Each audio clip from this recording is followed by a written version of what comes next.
In our previous two lectures on passive voice, we have learned the basic rules of passive voices and how to change active into passive. Today we will learn special case of passive voice. We will continue with rule number 6, that is WH question. So interrogative sentences starting with WH words, for example where, why, what, when and how. In passive voice, these words are written in the beginning of the interrogative sentences and helping verb is used after it. For example, where does he take exercise? In passive, it will become where is exercise taken by him. Here you can see where in active sentence is written in the beginning. In passive, it is also written in the beginning. So, the place of WH word is not changed, it is written in the beginning of the sentence in passive also. Does is changed with is, subject of active become object of passive, and object of active become subject of passive. Form of verb is changed with past participle and by is written before object. So there are more examples of WH question word: why, what and when. First sentence, why did she sing a song? In passive, it will become why was a song sung by her. Next is, what are you buying for Eid? Passive of it is, what is for Eid being bought by you? When will they go for shopping? When will for shopping be gone by them? There is rule number 7. There is another WH word, that is who. It is changed into by whom. For example, who is knocking at the door? By whom is the door being knocked at? Here you can see who is changed with by whom. It is not written as previous WH words are written in the beginning. It will be changed with by whom.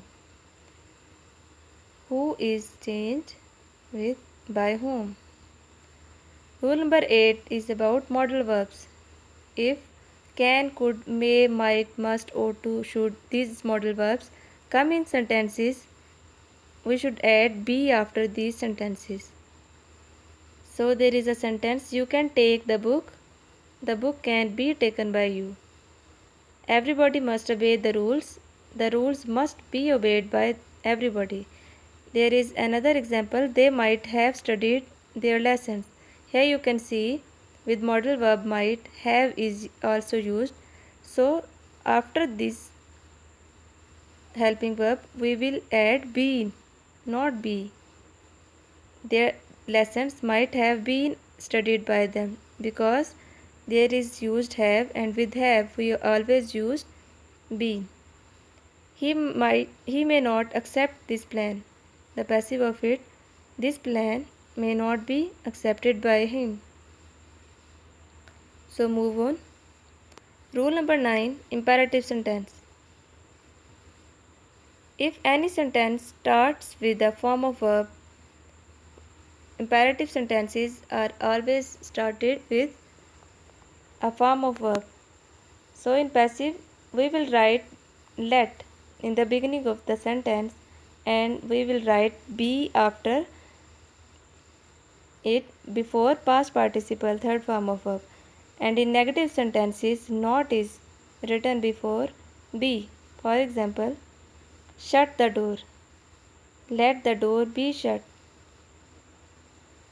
In negative, do not waste your time. Let your time not be wasted. Here you can see let is changed.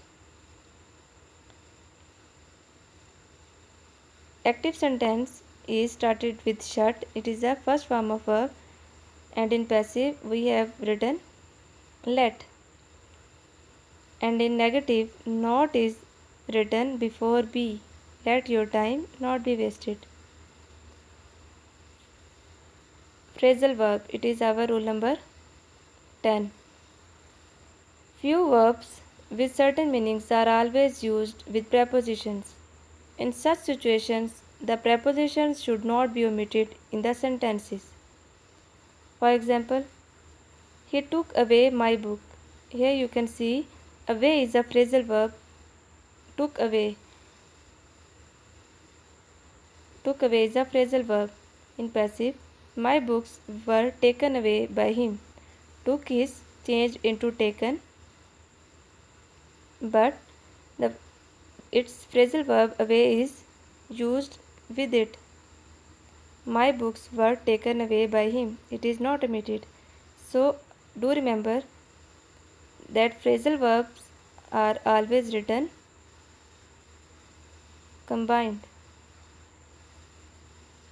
Took away and taken away. Here is an exercise. Do it yourself.